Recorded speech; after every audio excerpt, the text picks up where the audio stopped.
वाचन प्रेरणा दिनानिमित्त आयुष्याला प्रेरणा देणारी एक कथा, मोटिव्हेशनल स्टोरी, झरा आणि दगड.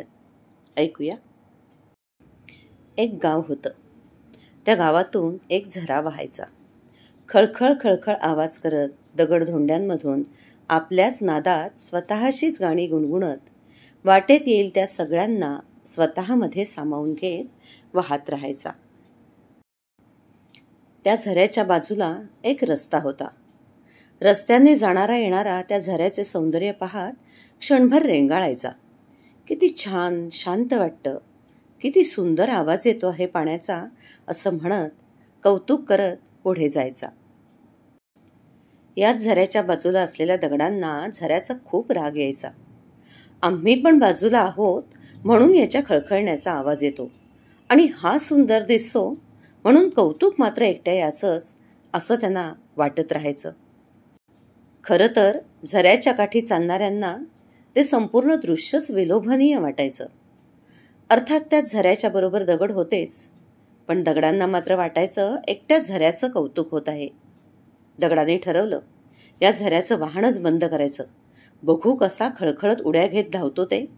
आणि दगडांनी झऱ्याच्या वाटेतून आडवं पडायला सुरुवात केली. पण यातून झालं उलटच. दगडांवर झऱ्याचं पाणी आपटताना तुषार उडायला लागले आणि आता ते दृश्य खूप जास्त मनोहारी दिसू लागलं. आता दगडांचा राग अनावर झाला. त्यांनी एकामागून एक आडवं होत पाण्याच्या मध्ये बांधच घातला. काही तास त्या झऱ्याचं वाहनं थांबलं.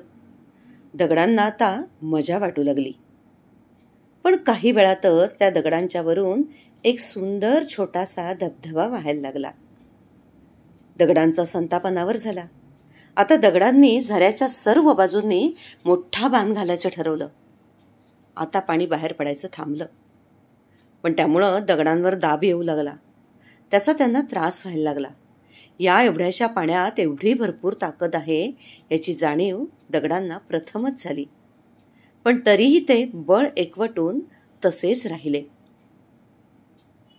आता हे साठलेलं पाणी हळूहळू जमिनीत मुरायला सुरुवात झाली आणि या झऱ्यानं दुसरीकडून वाट बाहेर काढली आणि नवीन ठिकाणाहून नवीन रूपात वाहायला सुरुवात केली.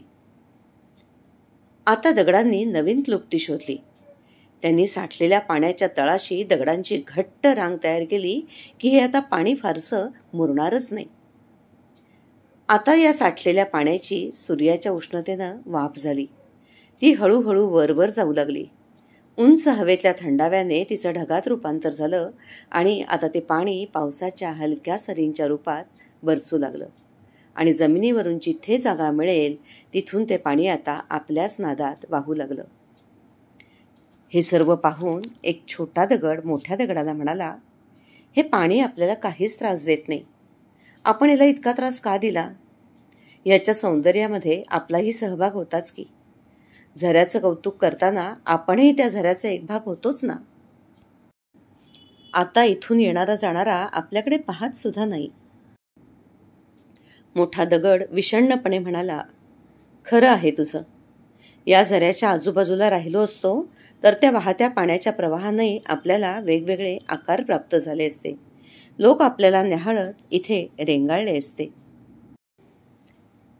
कोणी एखादा छोटा छान आकार आलेला दगड स्वतःपाशी जपायला घेऊनही गेला असता.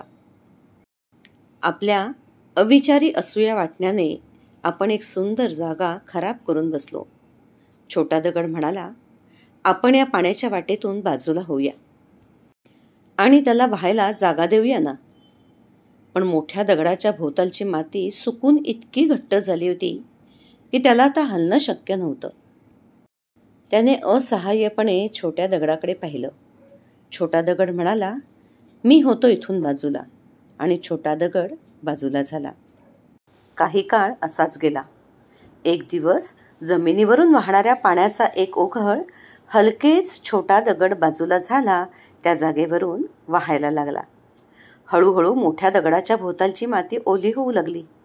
माती ओली झाल्यावर हलकेच मोठा दगडही बाजूला झाला. आता वाहणाऱ्या पाण्याचं प्रमाण वाढलं. छोट्या दगडाला खूप आनंद झाला. मनात म्हणाला, आता हळूहळू पाण्याचं प्रमाण अजून वाढेल. पूर्वीसारखी आजूबाजूची जागा हिरवीगार होईल आणि पुन्हा एकदा इथून पूर्वीसारखा झरा वाहायला लागेल. आणि वाटसरू इथून जाताना येथे काही काळ थबकतील. पुन्हा पूर्वीसारखं होईल. छोट्या दगडाच्या मनात आनंदाचा झरा ओसंडून वाहायला लागला.